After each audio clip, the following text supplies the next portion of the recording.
Kisruh ini mulai rame berawal adanya band anima baru yang digagasi oleh salah satu basisnya mengganti vokalisnya, drummer, dan personel lainnya.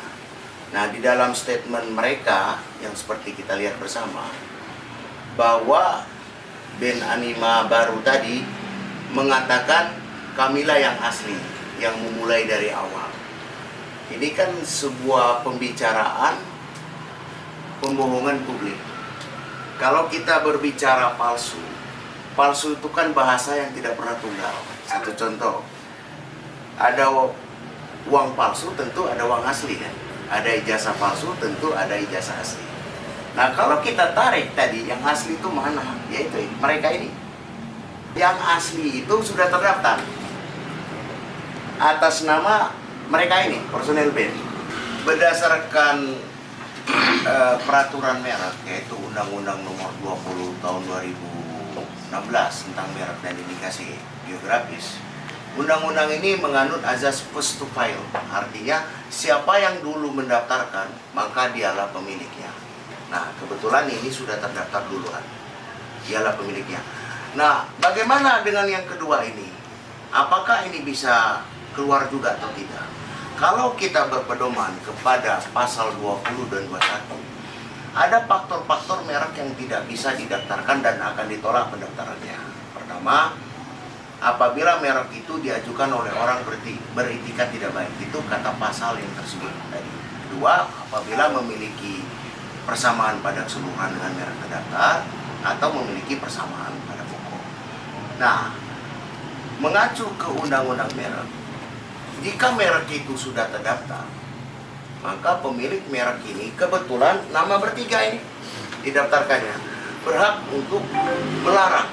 Nah, kalau kita berpedoman kepada pelanggaran hukum, tentu di dalam hal ini ada konsekuensi hukum.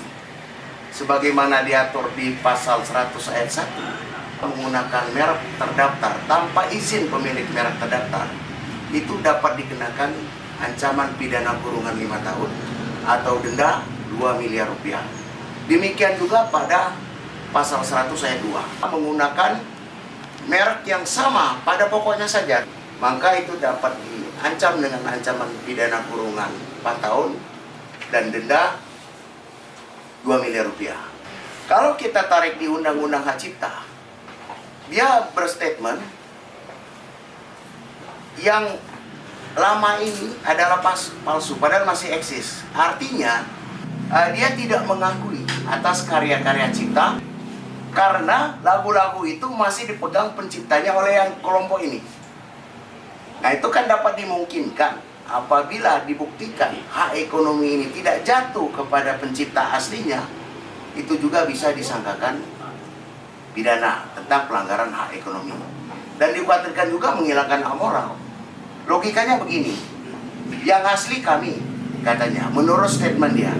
Artinya karya-karya besar yang asli di sini tidak diakui ya. Itu sebuah pelanggaran.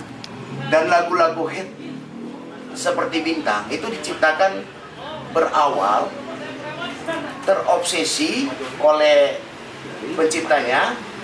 Kebetulan lagu Bintang itu aku ciptain buat mantan pacarku, namanya Bintang, sekarang menjadi istri. Alhamdulillah kita dapat omongan 2 karena dari lagu itu. Jadi emang aku ciptainnya dari tahun 2003-an lah, 2003-2004 di Bandung. Akhirnya jadi singlenya Anima, populer lah kita 2005 di kayak meledak sampai sekarang. Cuman aku yang nggak terimanya itu semenjak ada Anima yang sebelah, jadi dia nge-recycle lagu itu dengan vokalis yang baru. Aku bilang sama istri, karena istri sampai detik ini tuh manajer personalku kayak gitu. Aku bilang, kok ini bisa ya gitu, karena aku selalu menghargai vokalis original. Aku selalu bilang sama Rino, karena Rino ini gitaris satu lagi tuh sobat deket juga. Aku sering curhat sama dia, no ini nggak bisa kayak gini, original itu tetap Lucky kayak gitu. Jadi nggak bisa digantiin kayak gini, kita harus tegur. Aku pernah message di Facebook sampai sekarang tuh nggak dibalas sudah berapa tahun ya. Itu lumayan, ini udah lumayan lama sih. Terus Rino juga aku bilang, no, coba konfirmasi ke LD. Ternyata Rino itu WhatsApp-nya itu diblok sama LD, Instagram diblok. Aku nanya sama Lucky juga, mereka diblok semuanya gitu. Jadi ini ada apa gitu? Karena aku berpikirnya Anima itu ya originalnya ya ada Lucky, ada Rino, ada Engkan, ada Andri. Aku selalu bilang, ayo kita soal yuk sama LD.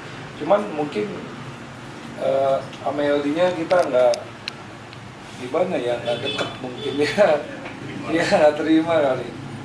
Ya akhirnya kita berpikiran, ya Anima ini ibaratnya jangan ada sampai ada kata-kata yang mereka tadi kan kita ngelihat ya, mereka mengundurkan diri keluar. Kalau katakan tuh nggak ada kata-kata kayak gitu. Jadi intinya karena posisinya manajemennya udah tidak baik, akhirnya kita merasa ya udahlah, gue mau refreshing, intinya itu rehat dulu lah gitu kan. Akhirnya aku rehat dulu tuh, mau gue kayaknya ini dulu karena manajemennya udah mulai tidak baik lah gitu kan. Aku pengennya Anima ya Anima kayak gitu dulu, kita solid gitu kan. Kru tim produksi juga kita dulu zaman indie label itu sangat solid sekali. Jadi pas kesini itu banyak mungkin kalau aku lihat sih sindrom sih. Kalau untuk yang recycle lagu Anima itu yang dibawain sama vokalis yang LD itu yang pasti nggak ada konfirmasi, karena di situ tuh ada rekamannya, ada yang full band sama akustik ya. Dan aku sebenarnya nggak merasa nggak baik lah gitu, maksudnya kok nggak bilang gitu. Ada beberapa mereka perform bawain lagu bintang gitu. Jadi benar kata lawyer kita, jadi mereka mengambil hak ekonomi dari kita sendiri gitu. Berarti royalti nggak dapat? Kalau royalti sebenarnya itu kan di publisher label. Izin tapi nggak ada ya. Izin nggak ada. Harapan saya ke depan hasil kesepakatan bersama untuk segera mengklarifikasi atau datang ke kantor kita. Jangan sampai kami melakukan upaya hukum melaporkan tindak pidana baik merek maupun hak cipta. Dan ini sangat jelas. Pertama, kalau berbicara merek, tentu kita ada bukti hak eksklusif pemberian dari negara berdasarkan pendaftaran. Dan hak cipta itu tentu bisa dibuktikan secara deklaratif. Jadi begini, saya sebutkan sedikit. Kalau merek ya, diakui kepemilikannya setelah terdaftar seperti begini. Sementara hak cipta itu adalah hak eksklusif yang timbul secara otomatis berdasarkan prinsip deklaratif. Akan dilihat siapa yang mendeklarasikan pertama. Tentu yang ini. Nah, kalau kita berbicara dua alat bukti untuk memenuhi unsur pidana, ini udah kebanyakan. Makanya lebih baik musyawarah mufakat sebelum upaya hukum ini terjadi. Gitu. Dan bagaimana kronologis Anima Band ini sampai terjadi begini atau kapan ini mulai terbentuk, silakan tanyakan ke vokalis dan musisinya. Ya, kalau dari Animanya sendiri sebenarnya di tahun 2012 itu saudara LD ini sudah membuat apa ya bahasanya nuansa yang kurang sehat di dalam band ini. Jadi sudah membuat apa namanya istilahnya tuh nuansa lain yang berbeda dari visi misi awal Anima terbentuk. Jadi beliau juga memasukkan personil-personil baru, ada yang seperti vokalis kita ini sebenarnya tanpa konfirmasi langsung diganti. Jadi artinya secara hukum pun kami bertiga tidak pernah mengundurkan diri atau keluar dari band Anima itu. Jadi mungkin bisa-bisanya LD aja gitu. Tapi pertanggungjawaban kami terhadap penggemar kan memang besar, karena Anima Band ini memang band yang kami pupuk dari awal fondasinya dulu sampai sekarang dikenal sama masyarakat gitu. Jadi sebenarnya asli atau palsunya itu sebenarnya masyarakat pun sebenarnya udah tahu tuh, tapi kenapa tidak harus ada kata-kata itu keluar dari mulutnya LD gitu. Artinya aslinya palsu kenapa gitu. Karena kami pribadi pun tadi beranjak dari pertemanan tadi, kami tidak pernah memungkiri bahwa LD adalah bass Anima. Silakan Andri adalah drum anima silakan, Lucky vokalisnya, Engkan, saya gitarisnya silakan. Tidak ada pernah ngejudge itu, oh dia bukan, enggak gitu. Tapi kok beliau kitanya begitu gitu. Kok sudah membuat statement di mana-mana bahwa ini palsu, ini asli gitu. Sementara langkah hukum sebagai warga negara yang baik, kami mendaftarkan hak merek itu ke Dirjen Kekayaan Intelektual. Nah, sesudah itu baru dia mendaftarkan lagi. Nah, ini ada apa gitu kan. Jadi kenapa, dan sepanjang pengetahuan kami pun saudara Eldi ini tetap manggung memakai lagu Bintang itu tanpa ada konfirmasi dari beliau ke penciptanya gitu. Maksudnya gini, artinya kan kalau memang dia ngeband, ya ini musisi, ya bikinlah karya baru gitu. Jangan pakai originalitas kami yang kami pupuk dari dulu, yang kami fondasi dari dulu gitu. Karena buat kami nama itu sesuatu yang kami bangun bersama, sesuatu yang kami jaga, sesuatu yang kami ini dengan segenap jiwa raga lah, sebagai dulu kita ngeband bareng-bareng gitu. Kenapa kok sekarang ada statement ini asli, ini palsu? Kenapa? Ada apa? Gitu kan, gitu aja sih.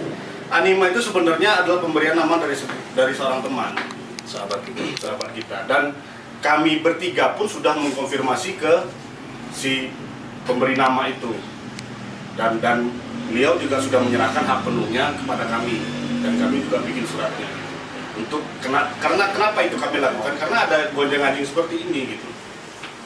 2014 itu kan aku terakhir bukan keluar, jadi maksudnya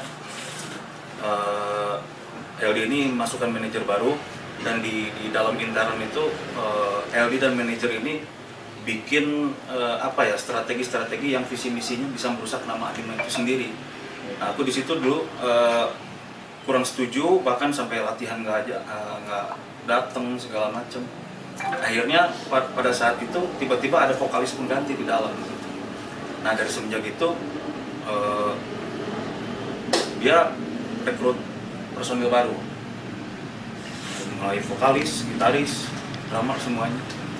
Itu udah sering saya pribadi udah sering ayolah sambung silaturahmi lagi, kita ngobrol lagi gimana baiknya. Tapi memang tanggapan dari pihak LD-nya memang mentok ya, blok nomor WhatsApp, IG, segala macam di blok semua.